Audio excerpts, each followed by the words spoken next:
उसूलों की कसम देता हूं, मैं तुम्हें अपने उसूलों की कसम देता हूं। मुझको मजहब के तराजू में न तौला जाए, मैंने इंसान ही रहने की कसम खाई है। मुझको हिंदू या मुसलमान न समझा जाए। अस्सलामु अलैकुम वरहमतुल्लाहि वबरकातुहू। प्यारे नाजरीन, फिर से इमरान प्रतापगढ़ी साहब की एक नई वीडियो लेकर आपकी खिदमत में हाजिर हुआ हूँ। ये वीडियो लाने का मकसद सिर्फ ये है कि इस हिंदुस्तान में मौजूदा सरकार ने इस हिंदुस्तान को क्या दिया, क्या नहीं दिया और उनकी क्या कमी और कोताही है, सब इस वीडियो में इमरान प्रतापगढ़ी साहब ने बताया है। तो लिहाजा देर न करते हुए लीजिए इस वीडियो को मुलाहिजा कीजिए। मुझे चुन करके देश की पार्लियामेंट में पहुंचाया और वहां पर मैं आपकी आवाज बन के बोलने की कोशिश करता हूं। लातूर वालों, मैं तुम्हें अपने उसूलों की कसम देता हूं, मैं तुम्हें अपने उसूलों की कसम देता हूं। मुझको मजहब के तराजू में न तौला जाए, मैंने इंसान ही रहने की कसम खाई है। मुझको हिंदू या मुसलमान न समझा जाए। यह धरती विलासराव देशमुख साहब की धरती है।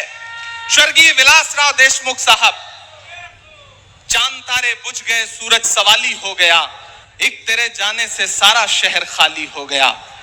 राजनीति के तमाम जो उच्चतम मानदंड हो सकते हैं, राजनीति में रह के किस तरह जनता की सेवा की जा सकती है और राजनीति में रह करके किस तरह ताकत के साथ सम्मान कमाया जा सकता है, अगर इस देश में किसी एक नेता के हिस्से में इतने सारे अवार्ड और इतने सारे सम्मान आते हैं तो उस नेता का नाम स्वर्गीय विलासराव देशमुख है। हम यहाँ लातूर में खड़े होकर के उन्हें श्रद्धांजलि अर्पित करते हैं, उन्हें खिराज अकीदत पेश करते हैं।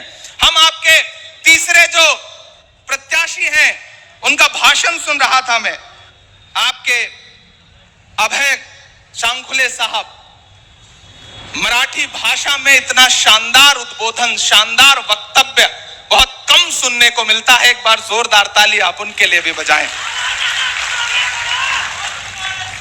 मेरे भाई, आज से चुनावी सभा का शुभारंभ हो रहा है, प्रचार का शुभारंभ हो रहा है। आपके तीन प्रत्याशी इस मंच पर बैठे हुए हैं। हमारी आंखों के सामने बुजुर्ग हैं, किसान हैं, नौजवान हैं, माएं बहनें हैं और पिछले कई घंटे से आप बैठे हैं। मैं सबसे पहले तो आपकी इस बात की प्रशंसा करता हूं कि आप 5 फीट नीचे कुर्सियों पर बैठे हैं और हम मंच पर बैठे हुए लोग 5 फीट ऊपर बैठे हैं। लेकिन 5 फीट ऊपर बैठने से हम ज्यादा महत्वपूर्ण नहीं हो जाते, आप ज्यादा महत्वपूर्ण हैं। आप हैं तो हम हैं, आप हैं तो हमारा वजूद है। जिस तरह तराजू में 2 पलड़े होते हैं, उसी तरह से इस कार्यक्रम में भी तराजू के 2 पलड़े हैं। एक ये है जो 5 फीट ऊपर है और दूसरा ये है जो 5 फीट नीचे है। लेकिन जो 5 फीट नीचे है वो ज्यादा महत्वपूर्ण है, क्योंकि तराजू का वही पलड़ा झुका होता है जिसमें वजन ज्यादा होता है। आप ज्यादा वजनदार लोग हैं, आपकी वजह से हमारा वजूद है, हम सारे लोगों का वजूद है। मैं राहुल गांधी जी का सिपाही हूं और यहां आपके सामने आकर के अमित भाई और धीरज भाई को, अभय जी को उनके नामांकन के लिए सबसे पहले तो बधाई देता हूं और जीत की शुभकामनाएं देता हूं। यह चुनाव बहुत महत्वपूर्ण चुनाव है। एक तरफ वो ताकतें खड़ी हैं, मैं दिल्ली से आया हूं, मेरी आंखों में 700 किसानों की शहादत है। दिल्ली के बॉर्डर पर बैठे हुए 700 किसान अपना अधिकार मांगते हुए शहीद हो गए, लेकिन दिल्ली में बैठे हुए हाकिम के कान पर जूं नहीं रेंगी। कीमत तो बहुत बढ़ गई शहरों में धान की, लेकिन विदा न हो सकी बेटी किसान की। मौका मिला तो लोगों ने कुर्सी के वास्ते तस्वीर ही बिगाड़ दी हिंदुस्तान की। ये लातूर है, यहां सोयाबीन के किसान बैठे हुए हैं, वो अपना अधिकार मांग रहे हैं। सोयाबीन का दाम एमएसपी के भी नीचे चला गया है और ये किसान कहते हैं कि हमें हमारा अधिकार दीजिए। जब यहां मौजूद सरकार से आप अपना अधिकार मांगते हैं तो कहते हैं कि दिल्ली से मांगिए, दिल्ली वालों के सामने मांगिए तो वो टाल मटोल करते हैं। ये सरकार न किसानों की है, न नौजवानों की है, न महिलाओं की है, न बुजुर्गों की है। इस सरकार में जो भ्रष्टाचार महाराष्ट्र ने देखा है, शायद अतीत में महाराष्ट्र ने कभी इतना भ्रष्टाचार नहीं देखा होगा। याद करिए वो दिन कि जब कोरोना के दौरान एक चलती हुई सरकार को किस तरह से लूट करके, तोड़ करके एक नई सरकार गठित की गई। चले गए, 50 खोखे, पता नहीं क्या क्या, मैं उसका जिक्र नहीं करूंगा, आप सब जानते हैं उसको। सब कुछ किया गया इस महाराष्ट्र में, क्यों जानते हैं क्यों? क्योंकि दिल्ली में बैठा हुआ राजा यह चाहता है कि महाराष्ट्र उसके रिमोट कंट्रोल से चले, लेकिन वो यह भूल जाता है कि यह महाराष्ट्र है, यह वीर शिवाजी महाराज की धरती है, यह बाबा साहब अंबेडकर की धरती है।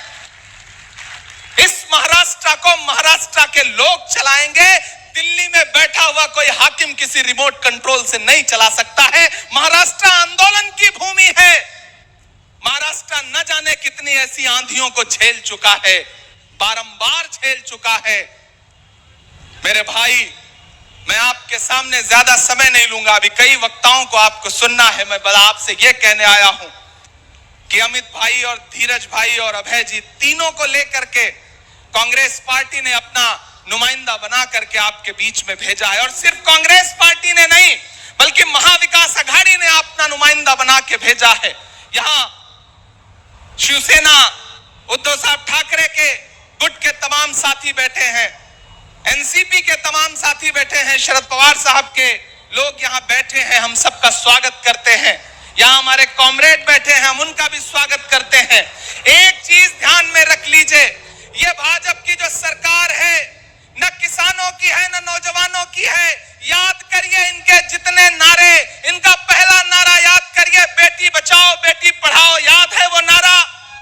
उस नारे की सच्चाई ये है, मैं दिल्ली में रहता हूं, उसी दिल्ली में जंतर मंतर पर हमारी आंखों ने देखा है कि किस तरह इस देश के लिए ओलंपिक पदक लाने वाली बेटियों को जंतर मंतर पर घसीटा है दिल्ली की पुलिस ने। क्यों? क्योंकि वो अपना अधिकार मांग रही थी। आप कैसे भूल सकते हैं पुणे का वो गैंग रेप? न यहां बेटियां सुरक्षित हैं, न बच्चियां सुरक्षित हैं, न महिलाएं सुरक्षित हैं। ऐसे में इस सरकार को उखाड़ फेंकने का वक्त आ गया है। यह चुनाव इस बात का चुनाव है कि इस महाराष्ट्र की धरती पर एक ऐसी नई सरकार का गठन होगा जो इस राज्य के किसानों के लिए काम करेगी।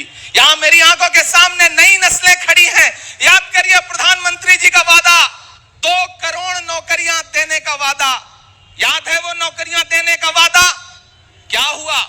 आज तक किसी भी जनसभा में जाओ, कोई भी एक नौजवान उठ के खड़ा नहीं हो सकता जो ये कहता हो कि हमें इस सरकार ने नौकरी दिया है।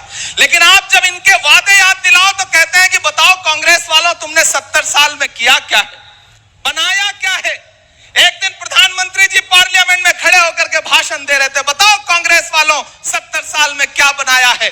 मुझे लगा कि मैं खड़ा होकर के जवाब देना शुरू करूं। जैसे ही मैं खड़ा हुआ, सामने खड़गे साहब बैठे थे। खड़गे साहब ने कहा, इमरान मत बताओ, जो बताओगे ये उसको भी बेच देंगे, इनका काम सिर्फ बेचने का है, मत बताओ।